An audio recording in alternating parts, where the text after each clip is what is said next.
We're working on it right now. They said no audio. I got you. Yeah. They're saying there's no audio from us.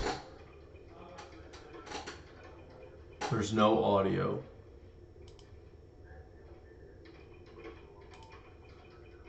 They said no audio. You gotta write a sign and we'll hold up our What answers. about now? You got it now? No audio. Yeah, it's up. It's on.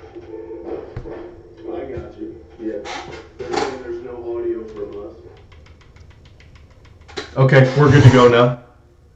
Audio. Yeah, right. A sign and we'll hold up our answers. What about now? You got it now?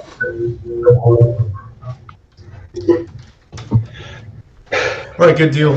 So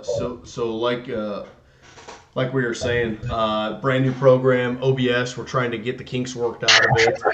Kind of lagging a little bit, but we're gonna do the best that we can with it right now until we can figure it out. Going over red flag gun laws. Not only does it violate your Second Amendment, but it violates your Fourth and your Sixth Amendment rights. So just giving you guys a little bit of our take on that and what we think.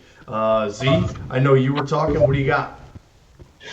Well, going off of what Will was saying earlier, he's saying it's going to be abused, and that once those things are in place, that the government, the authorities, the powers that be, will abuse it based off of fear, and we foresee it kind of turning into a witch hunt type situation, right? And it really looks bad. It's like veterans like myself that have anxiety disorder on my records. I hope that wouldn't place me on a watch list of some sort. I'm not afraid to admit it, but that's the deal, and I don't want it to affect other guys, have a ripple effect on other people that may have issues that are well versed in firearms and the control of firearms, and also utilize their skills to help others be capable in situations like active killing.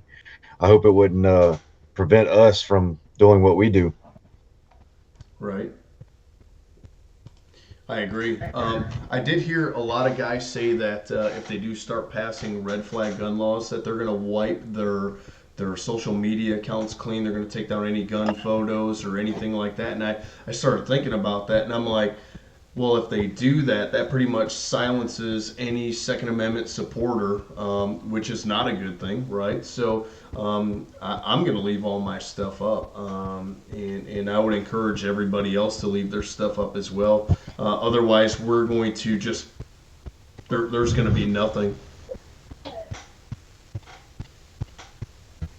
Well, that's interesting that somebody would do that. I mean, yeah, it makes sense if you're protecting yourself individually, but inevitably, if something happens and we have to make a stand in our against the powers that be, like we need to come together in that. It needs to be a solid, solid, a solid voice from many people, many supporters, not just one person doing this, one person doing that. We need to come together on that. So, I think you're right, Bobby. I think if people, just like what Z was saying, I think if people start slipping into the woodwork or down into the woodwork just to be safe, just to, be like just on the safe side of my social media and stuff like that.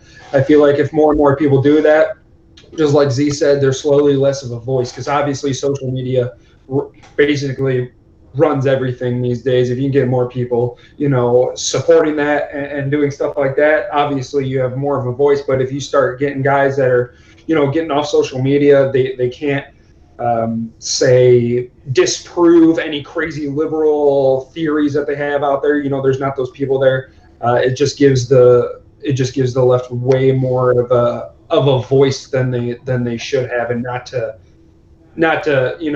bash on either side, but I'm just saying, if there's no one there defending the Second Amendment or clarifying facts, because we all know they like to put out bogus facts. So but like I was saying before, red flag laws, I think it's just going to be highly used as just a way to get back at somebody.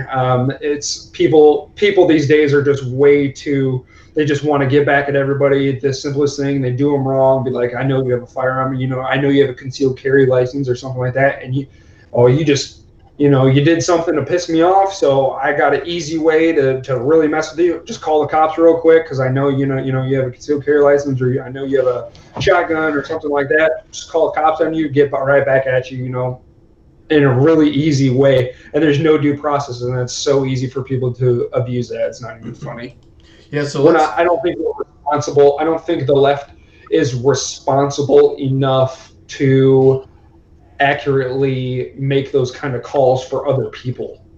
Yeah, so let's get into that really fast, right? So, you mentioned there's no due process there, and there isn't, right? So, effectively, a person could call the police, right, without your knowledge. They could say, hey, you know what, this guy, something's not right with them, something's up, whatever the case may be. The police then, without your knowledge again, go to a judge or a magistrate and they get a warrant. And sometimes those are not no-knock warrants, right? And then without your knowledge, they come to your house and they forcibly enter your house. We've had 2 cases of this already happen. Once in Georgia and once in Maryland, right? So me, just being me, I'm at home with my wife. I got 2 kids, right? If someone kicks in my door and I don't know what's going on, I'm an upstanding citizen. I'm like, hey, you know what? I don't do anything wrong, right? If someone kicks in my door, I think they're there to either hurt me or steal from me or whatever the case may be. So I'm going to grab a gun.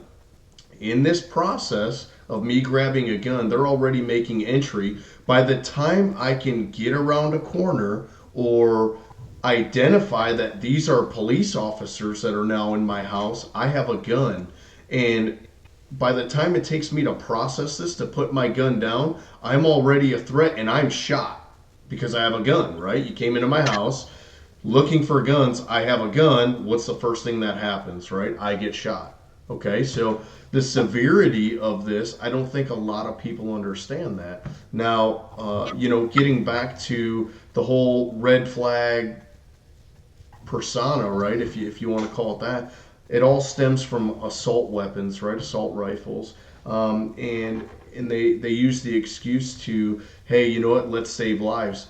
If they were really about that, they would look at, what does the most as far as deaths, right? And that would be handguns, right? So handguns make up about 70% of all the homicides for gun-related crimes, and they don't. They just want to point out the military style weapons. So it's not about saving lives. It's about eliminating these type of weapons, and that's it.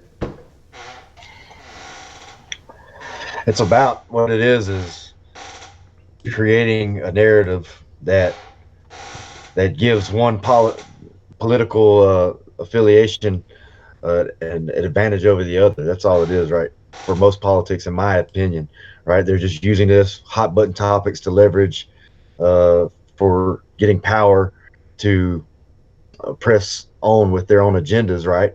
Get themselves in power, get what they want to happen, and that's all they're using. They don't give a shit about what's going on, and obviously sensible people know that guns don't cause violence, people cause violence, right? So, but if you can keep stirring up the U.S. and dictating what they do based off of this narrative that they're pushing in mainstream media, and I know it's overused terms, right? But that's what's happening. People are being ignorant. They're not really looking for facts. They're just looking to get emotionally aroused by whatever hot button topic that pops up, and guns happen to be hot because, yeah, I mean, you got active killers, and what's making those active killers seek to get attention and do these mass shootings?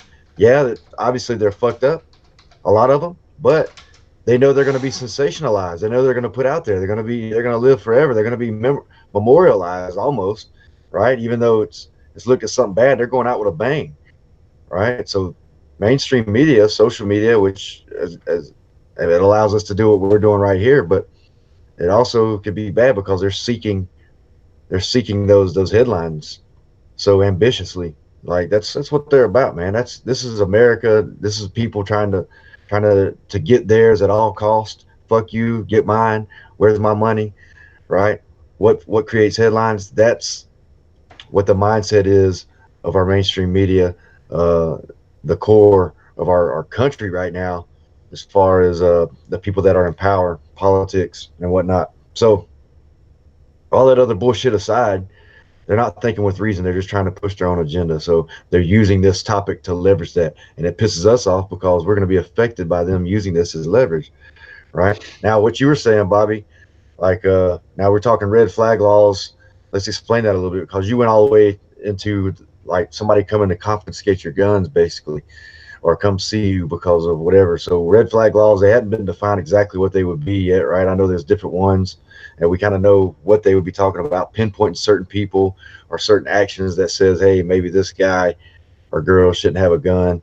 And then what would be the way that they handle that? I mean, that's a long time coming, I would think. We don't want it to get anywhere close to that, but what are they going to do? How are they going to take the guns? And then also, the states, the local governments around, how are they going to enforce this stuff? I remember when I was in the military, like my squad leader, when I was a young buck, he said, yeah, you can make a bunch of rules, but how do you enforce those rules? If you can't enforce the rule, uh, if you can't enforce, I was reading something. Sorry. If you can't enforce the rule, what good is making that rule? Right. So it's going to be hard for them to enforce that, and it's going to be hard to keep the peace when there's people that that think this is violation of our constitutional rights. And like Will and you both were saying, um, you're not getting a fair shake at things. You're not getting a trial. You're violating my Sixth Amendment as well as my Second Amendment and Fourth. Yeah, correct. So from what I understand, and we actually had a similar incident here at the shop. So as you know, we used to split our manufacturing facility with another rifle manufacturer, and they had moved out, and they went to another location, but it didn't get updated in TBI, which is the Tennessee Bureau of Investigation. So Tennessee does background checks a little bit differently. We don't have a NICS system. We have TBI. Okay, so we don't have a delayed or 3-day wait or nothing like that. It's just either yes or no. That's it, right? So a unit had purchased some deployment pistols from him, and they had just got home. So they went to his location, they filled out their background check, and I guess one of them was denied. And I had 2 Clarksville cops come in the back door, like didn't knock, just opened the door right away and just walked in. And I'm like, what's going on? And he's like, did you just have someone here that failed a background check? And I'm like, nope, we don't do any background checks. All of our background checks are done at the retail store. And he said, well, TBI told us it was this address. And I said, well, what business are you looking for? And he said, the other business. So I said, oh, they're not here anymore. They are, at another location. He must have not updated TBI, or TBI didn't get updated, whatever the case may be. But they literally came in, and I said, how did you even know that? And he said, well, the guy was denied, so TBI just kept it a pending transaction, so it didn't say yes, it didn't say no, and they ended up calling Clarksville Police Department, and Clarksville Police Department then sent a couple police officers to the location. So I talked to him, and I said, okay, that's a little scary for one, because if this was a retail location and you had a customer that failed a background check for some reason, they didn't disclose to me what the reason was, but if you have somebody that fails a background check, a lot of times we see guys don't even know that they can be flagged for anything, name too similar, just random stuff that they don't even know, right?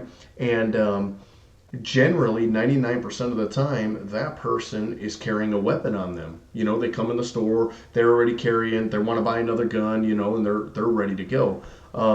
So if you send a couple of police officers into a retail store, the first thing they're probably going to do is try to disarm that guy, right? And that can turn into something pretty crazy in a retail store, especially if that guy doesn't know why he's even being disarmed or whatever the case may be. But that could be pretty scary. And Tennessee does not have any red flag gun laws. So whatever the case that was, I'm not sure. They didn't tell me, but literally it was up to the police department's discretion whether they wanted to go or whether they didn't want to go. So that's pretty crazy. Yeah, I will say this to that particular instance.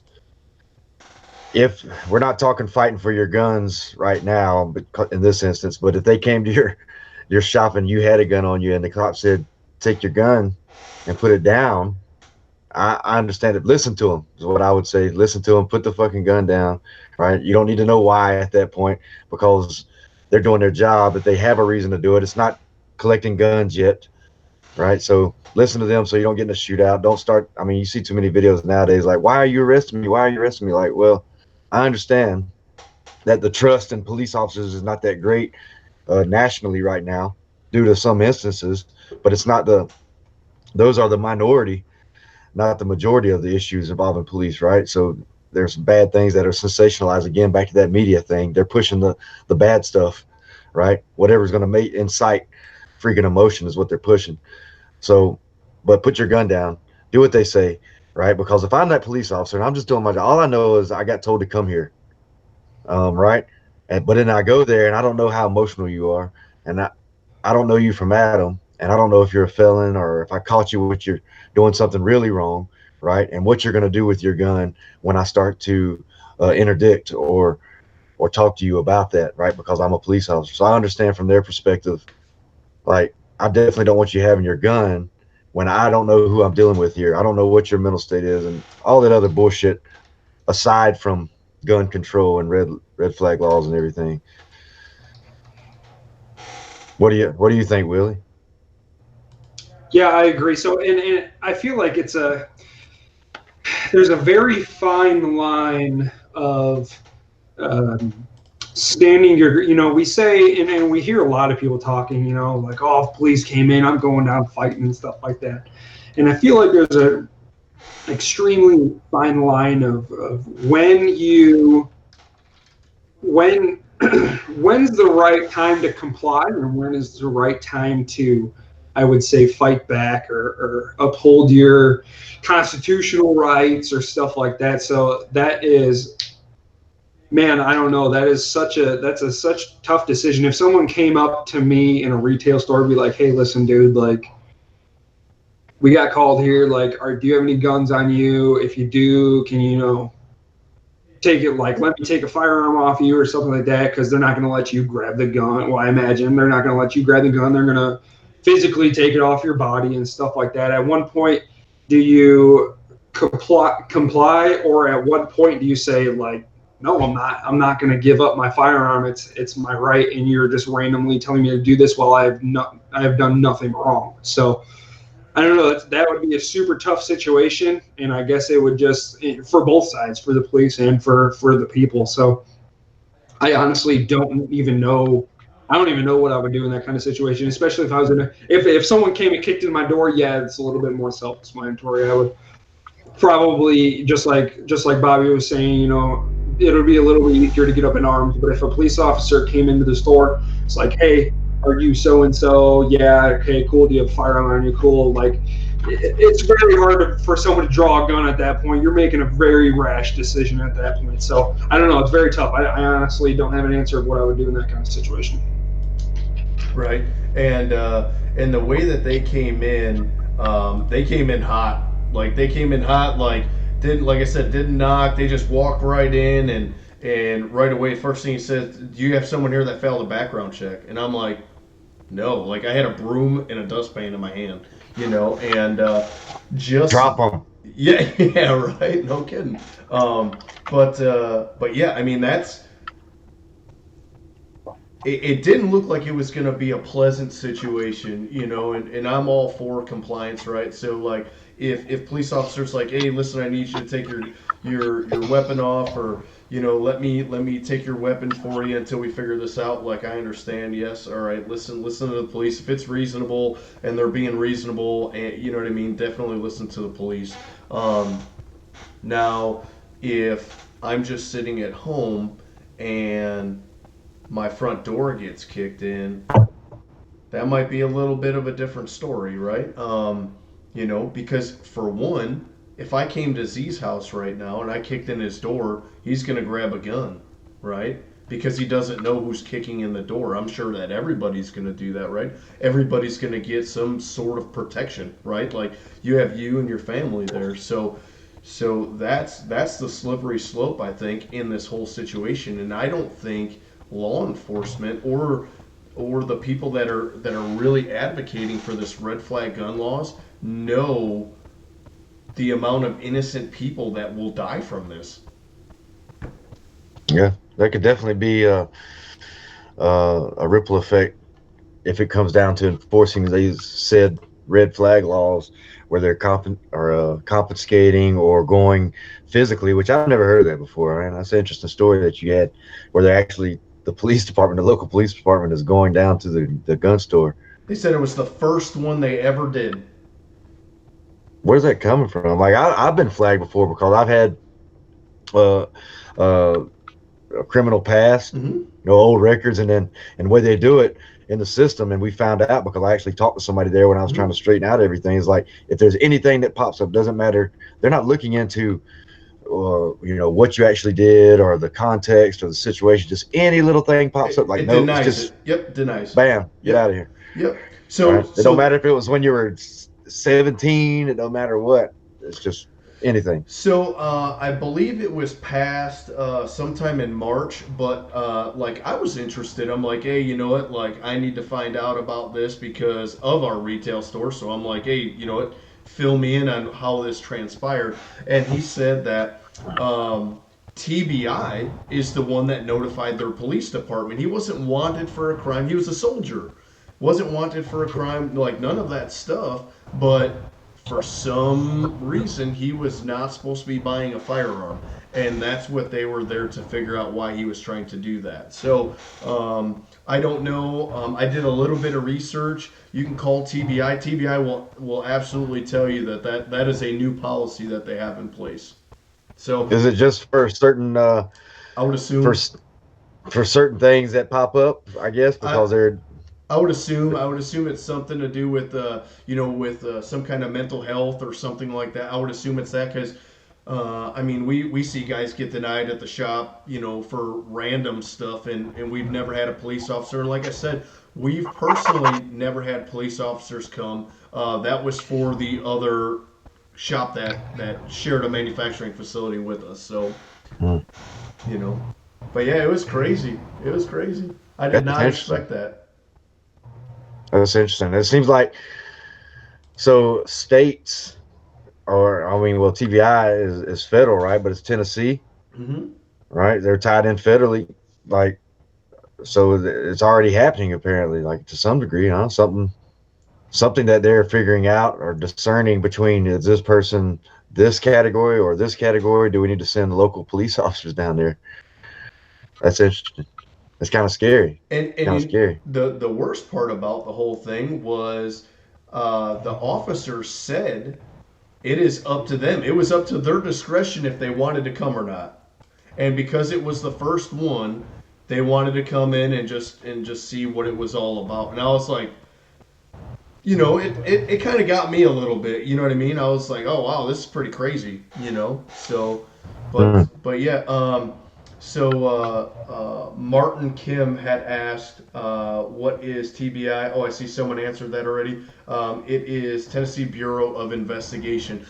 Tennessee does not fall under the NICS system, which is used throughout the rest of the United States for purchasing firearms. We have our own dedicated TBI system, which does still use the same 4473 as everyone else, but it's processed differently. We don't have a wait time. We don't have a hold period. You either get yes or no. If you get a yes, you pay for your firearm. You walk out that day as long as you have all of your other stuff. So,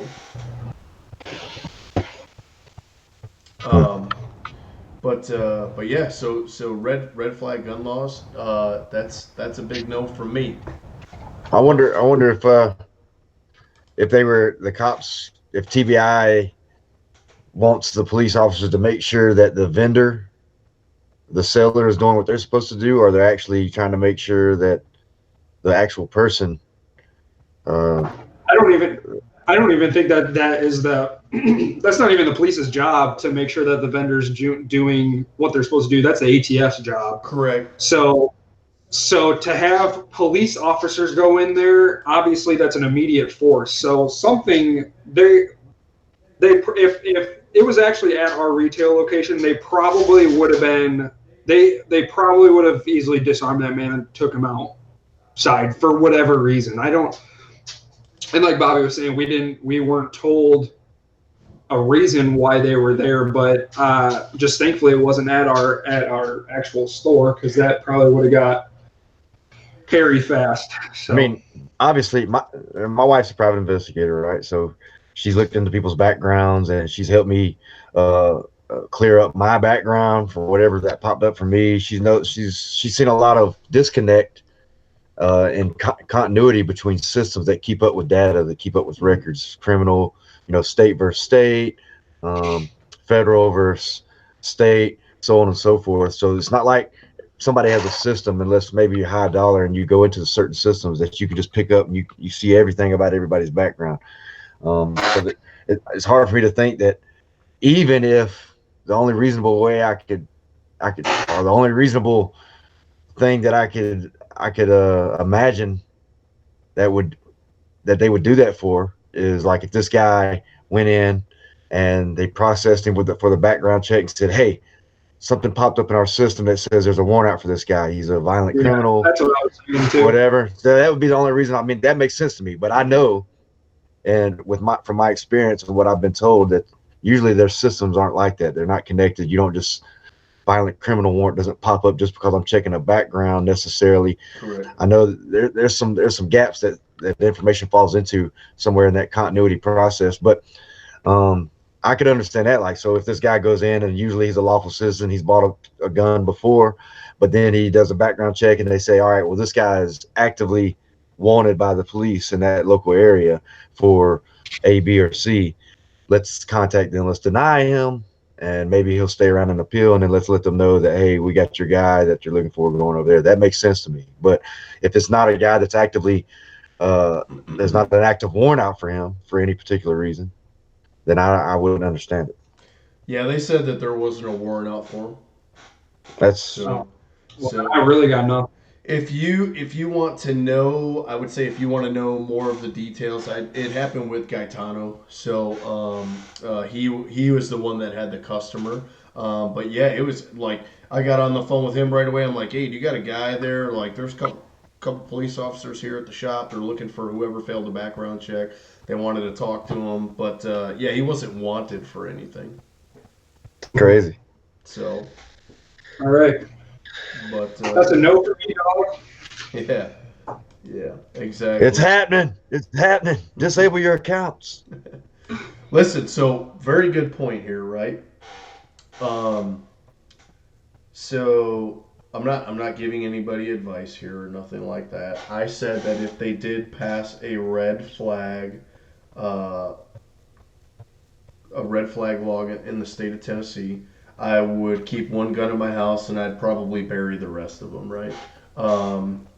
So, and we were talking about this earlier today, but I said that if I did do that and I buried them, if the police ever came into my house, if I posted a gun, or someone, just like Will said, if anyone just called and said anything and they wanted to come to my house, I'd absolutely give them that one gun. Would I fight them on it? No, I wouldn't fight them on it, because look at what happens now, right? So if I was to fight them from coming to take my gun, I would give them my voice, right? So I would give them the voice to say, this guy tried attacking police officers. He was, a risk to society. He had, a gun and yada, yada, yada. So I gave them my voice. Now, if I just give them my gun, right? If I just give them my gun, I can maintain my own voice. I can advocate for, hey, listen, this happened to me.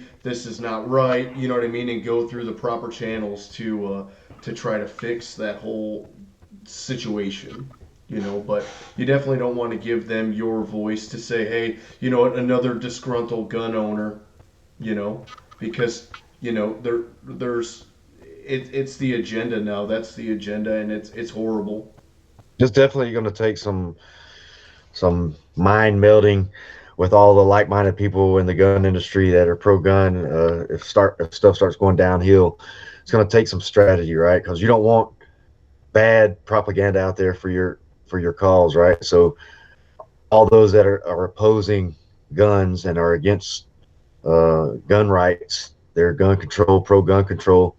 They they're gonna jump all over that, So if you get in a situation where you're trying to, hey, I'm gonna kill anybody coming to my house, like there's like, look, it's exactly why we don't need these crazy nuts having guns, right? So you're perpetuating their narrative. So we got to be careful with that. And I know there's ways to fight things that is strategic and it's more of a passive aggressive than aggressive, not directly force pro uh, or heavy force, right? Me against you. Because if you're a guy like me and I've got my kids and my wife, I care about gun rights. I care about my constitutional rights. I care about being able to defend myself, and I care about America. But in that moment in a vacuum where the cops come to my house, I'm not fighting the cops tooth and nail and put my family at risk because of my beliefs. I'm going to lose that battle that day in hopes of winning the war with a consolidated effort with me and brothers and sisters that are like-minded. You know what I mean? So I'm not killing myself or killing my family because I'm very angered by whatever laws take place, right? So you got to make informed decisions, right? And you got to weigh out the process. Almost the same advice that I give people when you're talking about self-defense, active shooter situation. Survive first, figure out what to do next, and have a strategy. Be composed. Don't just jump up and make yourself the target of a shooting when you're not already. Like, have time to react. So that's something to think about. Mm-hmm. Wallace Berry said, problem is when you fill out a 4473 to buy, they list the firearm and serial number so ATF knows what firearms you have purchased. Okay, so a lot of people think that. A lot of people think that doing a background check registers a firearm to you. The only thing that a 4473 does is it ends the trail of the gun to that point, right? So let's say a Glock was found in a crime, right? The police and the ATF are first going to go to the manufacturer. They're going to say, okay, Glock, we have this serial number. Where did it go to? What date? Whatever. The Glock is going to look through their records. They're going to say, this serial number was sold to this distributor on that date. Then the ATF and local law enforcement are going to call that distributor. And then that distributor is going to say, we sold it to this dealer on this date. Then they're going to call the dealer and so on and so forth. So when they call us, we keep the 4473. We have to keep it for 20 years. Okay? So they call us, we give them the information, then they go and contact that individual. Now, whether that individual has sold it, can prove that he sold it or whatever, that's it. But doing a 4473 does not register a weapon to you. If you want to register a weapon, you have to take your weapon down to your local police department or however their procedures are. Don't go into a police department with a gun, right? But go in with your serial number and all your information, and you would register it that way. That way that if your house ever gets broken into or something, the police already have a record that you have a firearm there. I don't do it. I don't recommend that you register your firearm if you don't have to, if it's not mandated in the city that you live in. But the 4473 is just a paper trail. That's all it is. We are essentially just the secretaries for the ATF. Yeah. So. All right. What's next on our agenda here? Active shooters. Active shooters. Kind of caveating off of what we were talking about in episode 3. Kind of what we were kind of going a little bit more in detail in that, but yeah. Well, so we had a lot lately, right? So we kind of hit on it a little bit earlier. It's sensationalizing the media. Anything bad that's going to raise eyebrows and that's going to be clickbait for the people out there on the interwebs, like that's what they're putting out there, right? So yes, there's a big disparity in what the where America stands versus what the media would have you believe. And maybe not, they don't necessarily want you to believe something bad, but if you're just listening to that particular information, all you're getting is what mainstream media is telling you. You're looking at things through a microscope. You're not seeing everything, right? It's much like the videos out there about police officers. So everybody would say, well, police officers are doing awful and they're freaking doing this and they're untrained. Yeah, those videos come out, but those are a few instances in the millions of interactions that police officers have with people. These are a few crimes or shootings in the millions of criminals and crazy people out there doing crazy shit. This guy went and did this thing because he knew he was going to get more bang for his buck and be put in the news because it's a hot button topic about gun issues. So they get these guns and they're going out with a bang and they're going to be forever remembered as this motherfucker that did this shit.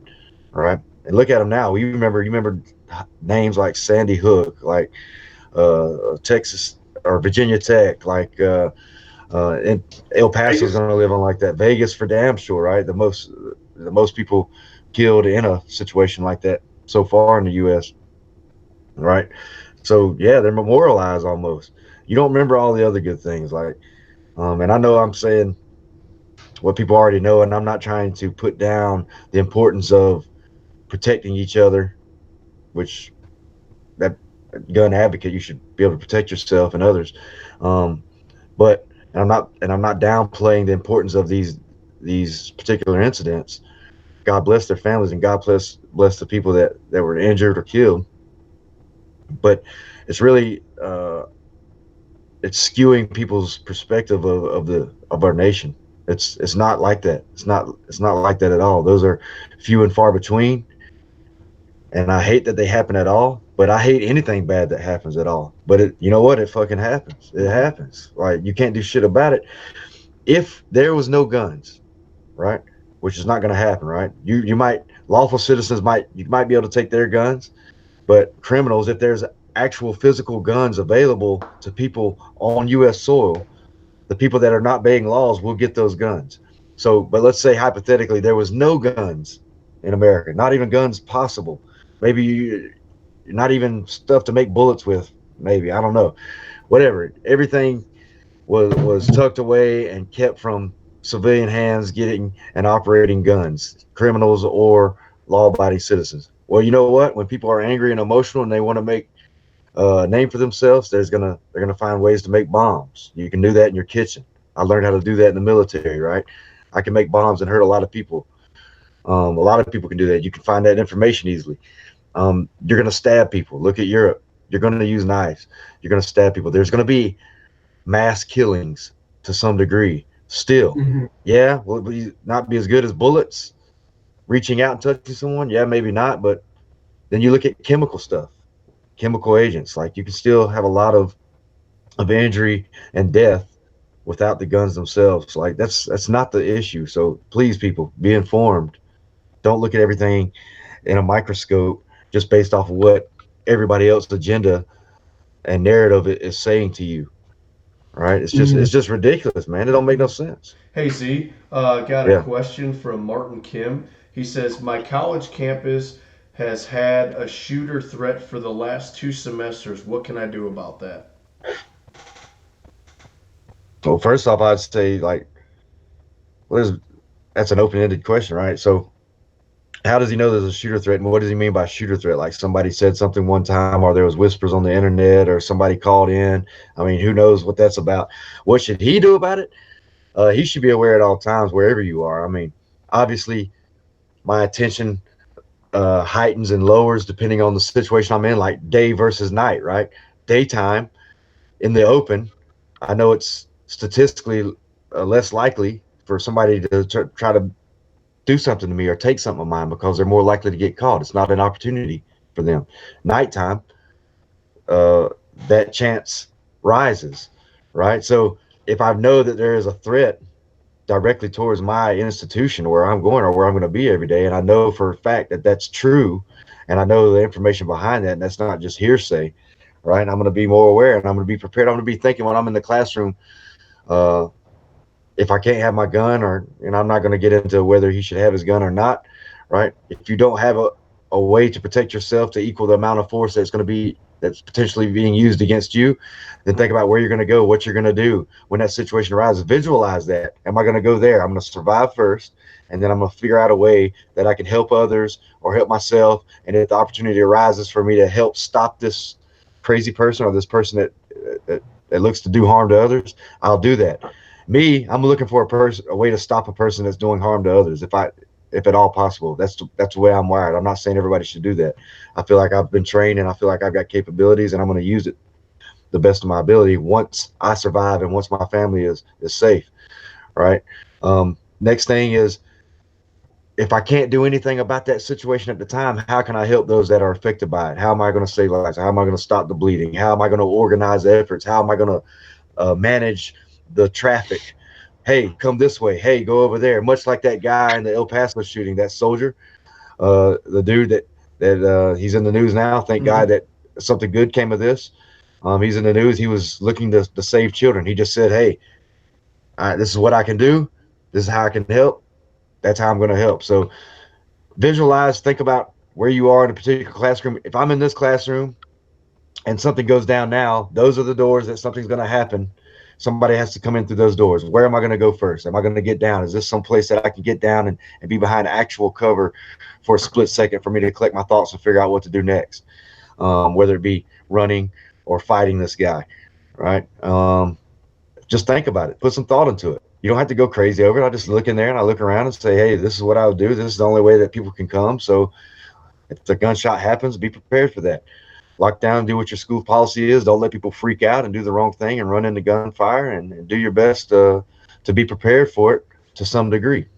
What do y'all think? Right. I agree with you 100%. There's not much you could do in that situation as far as if you get a threat to your school or something like that. You can't carry a gun in the school, and that's very unfortunate. Especially, if you're of legal age and it's a college campus, like I get it. Yeah, I agree 100%. I would say just being the one, just being the one level-headed dude in the classroom of people freaking out is probably enough to save lives. Just like Z was saying, tell people, hey man, don't fucking run out that door. There's like a dude out there. If you're the one level-headed dude with an understanding of what is going on, your mind's process that, hey man, there's a guy out there, he's crazy, we don't know what's going on. Like, if you're that one guy in a group of people that are just frantic and freaking out and literally have no clue what is going on, that's still a great thing. You don't always have to shoot back at somebody to save lives. You can help in other ways for sure. So just take cover, collect your thoughts would be probably one of the biggest thing is get into the moment, get your tunnel vision of what you need to do and execute a plan of what you have to do. If all that is locking the door, barricading it up and telling what people to do, be that guy, be the dude, that's got his shit together and telling other people what to do in a situation when they literally have no clue because they think it's a school and it's a safe space. So. Let's talk about this El Paso shooter. How did this guy in a Walmart of all places? How did this guy not get engaged by someone carrying a gun? It was staged. Huh? No, I was kidding. I said because it was staged. Realistically, you look at a Walmart, how many people are generally in a Walmart, right? A couple hundred people at any given time, right? Couple hundred people. You're in Texas, right? Guns are everywhere in Texas. I don't know that in Clarksville here, right? So if I was at a Walmart or just one of our Walmarts in general, right? This guy had ear pro on, he had eye pro on, he had an AK-47, and he walked in that way, right? I am not sure that in Clarksville, Tennessee, that guy would have made it out of that parking lot like that. That's just me. I don't know the situation. Obviously, it was a tragic tragic event. I'm just trying to figure out how that was possible that a guy was able to do this. And if he was able to do this, you know, why, it comes down to situational awareness at that point. But that dude didn't have like no little ear pro on. Like that dude had some big old muffs on, and I just look and I'm like, how did no one engage this guy that was carrying a gun? I think some of it, like what you're saying, what you're kind of alluding to, is that you could, if you're paying attention, you probably see this guy coming a mile away even before he starts killing people. So what do? You see that, and I'm thinking from my own perspective. I'm trying to run it through in my head, like that scenario, and I'm like, I see a guy come in, and I'm thinking, this can't be happening. But then I see an actual long gun in his hand, right? So I see the muffs and the eye and ear protection. But I see the gun in his hand.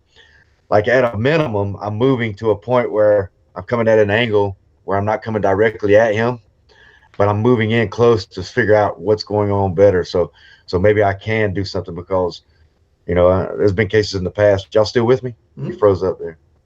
There's been cases in the past. I remember a particular, I think it was a Walmart incident back in the day where a guy had a BB gun or a play rifle in the toy section, and somebody reported it, and the cops came in and ended up shooting the guy like in an aisle, right?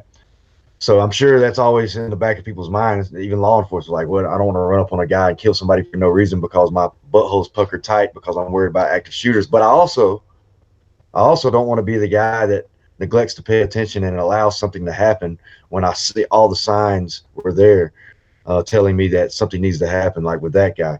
So yeah, I think there'd be some OODA loop processing there, like, what the fuck is going on here? But move around, get more information. Don't just disregard it. If there's something, it's just like anything. Like they talk about your awareness, your Cooper's colors. I'm yellow. I'm looking around. If something draws my eye, action, something that stands out, an anomaly in the environment, pay more attention to it. Find out that's got my attention now. Now, what do I need to do about that? All right. So find out more information. I did also hear, I was talking with Carl last night on his live stream, and some of the people in the comments were saying that El Paso is kind of an anomaly for Texas. It's not a very concentrated gun carriers in that particular part of Texas, which Texas is huge, right? So, I mean, most of their population, Dallas, Houston, so on and so forth, that's probably most of the gun holders besides ranchers. So that place in particular doesn't really have a heavy concentration of gun carriers compared to the rest of Texas. So it might have something to do with it. I mean, even so, it's so hard. And me and Bobby do this whenever something happens, the next day we'll sit there and we'll talk about it. And it's just so hard to piece together the story that you're told, and you're like, you know what, there's no possible way that this could happen like this. This dude came in walking obviously from a parking lot, right? He parks his vehicle, gets out, these massive muffs on his ear, walking with a long rifle. The dude's he's walking in the door. Obviously he can't hear anything. He literally has massive earmuffs on. So how hard would it have been to literally walk up behind this guy and just donkey kick him in the back to stop him? Like, I find it extremely hard to believe that he made it all the way from the parking lot to here. Like what Bobby was saying, you're in Texas, for Christ's sakes. Like, and no one stopped this guy. He got in, shot a whole bunch of people, put his gun down, and walked out, waited for the police. Like, does that actually happen in real life? In real life, like, it doesn't. Something would have happened there. And another one of the shootings that recently happened, they were telling us, oh yeah, the eyewitness reports. I was standing 10 feet from this guy, and he was saying, oh, I'm killing all you guys because I'm so mad. Like, oh, I'm just so mad. And these people were 10 feet away. Like, 10 feet is a little over, arm's distance. You know what I'm saying? You're not standing next to somebody with an AR-15 shooting people, asking him questions. You're not doing it. No one's doing that. So for all these stories to come out, and I feel like it's getting more far-fetched every time this happens. These stories get put out of people like, oh, why are you doing this? Oh, because I'm mad. Like, that's not a real thing. Like, people don't actually do that. So I don't know, man. These stories and what Z was talking about before, looking at different outlets, because if you're sticking to, I'm watching this news channel, I'm getting my news from this news channel, and this is what I'm taking to heart, cannot possibly do that these days. There's no possible way to do that. You have to use 5, 6 sources, and they're probably all going to be different. And at that point, you just say, which one's more plausible to me?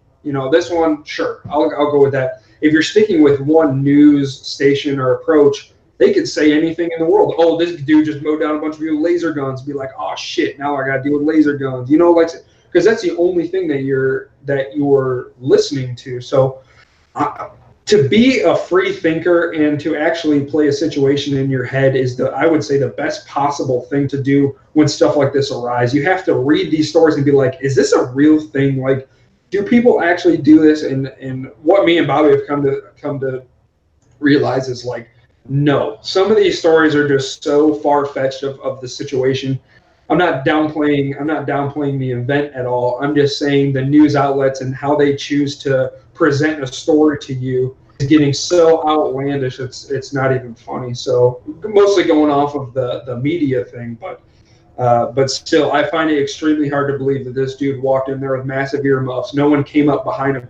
You could go up behind him, put him in a choke, and he's done. Like, he's not going to know that you're behind him. He has massive earmuffs on, and going off of this dude's build, just looking at security pictures and stuff like that, this dude, there's no fighting chance. You get some dude, Z size, 200 something plus pounds, he could easily take this dude down, man. And I just don't know why anyway. He just nominated you as the. I would look. Yes, he brought you there. You ever seen that the Office linebacker skits back in the day on the videos? The big, it might have been Terry Crews. I don't remember who it was. They played the Office linebacker, and he's just like enforcing rules in the office. Like, if you didn't fill back up the donut, you ate the last donut or something, he'd come through just like in his football gear and just spear you. Like, I wish to God I'd had that opportunity on some active shooter, or this kid in El Paso. I would break his spine. I'd hit him so hard, right? Yeah, kid is the fucking right word to say, because that's what he looked like. I mean, he couldn't have weighed nothing but 180 pounds. It'd be scary. Well, as soon as I broke his spine by spearing him from the blind side as hard as I could, like, I would be getting sued by his family for, like, he's a little kid. He went in there. He didn't know what he was doing. And they'd be like, he wasn't going to do anything with that AK-47. Yeah. He's paralyzed for life because your idiot ass speared him. Yep. It's crazy. It is crazy.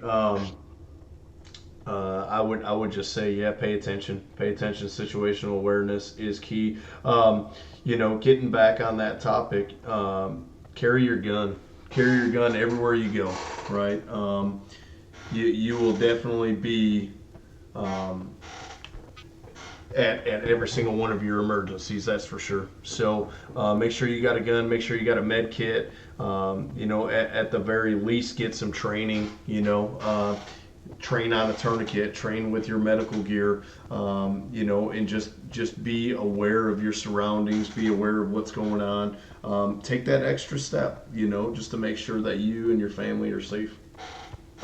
Just put some thought into it, like the kid that who was asking about being at his university and the threat of an active killer. Like, just put some thought into it. You don't have to be paranoid. I teach armed guards this, teach law enforcement this. Like, you get complacent because you don't have action all the time, right? We do get complacent. So just think about it, like, hey, well, every now and then let me think, well, if somebody was going to do something, how would they do it, and where would I go right now? Now, once you've processed that in your head and you gave it a little thought, that puts you ahead of the power curve so far. I mean, you're not out here training and rehearsing for a specific instance. Yeah, you're not as good as you could be potentially, but your processing of information is going to be far better if you've already kind of rehearsed this in my head just a little bit, just thought through it. Like, what would I actually do? So just every now and then put some thought into it. I'm in a big open area or a place with a lot of people that I know that would be a target for someone that wanted to kill a lot of people in one fell swoop. I put some thought into it. How am I going to organize keeping up with my kids? Where am I going to go? Where's my wife going to meet me? What's our kind of a rally point? And I know that sounds like I'm paranoid or something. It's not. It's just really it's quick, 30-second talk with my wife, and we kind of know where we would rally and how we're going to do certain things. Just a little bit of a plan that's very general, and gives you some information. That's all you got to do, you know. So think about that. I agree, 100%. You guys got anything else? Basically, for those who's still watching, obviously we appreciate you guys are watching us. Do help us out as best you can. The more people we get on here, the more cool stuff we can do. The more cool people that we can bring in and stuff like that. So obviously, give us a like, share this video around, tell your buddies to join in next time. We always appreciate the conversation that you guys bring to the shows as well. So help us out. Bring your buddies in. Let's just have good conversations so we can keep this going. And obviously, we appreciate you guys tuning in this week. So Thank you. All right, guys, until next week, we appreciate you guys tuning in. Like Will said, make sure that you hit the subscribe button, and all of our social media links are underneath there. Check us out. We'll see you guys.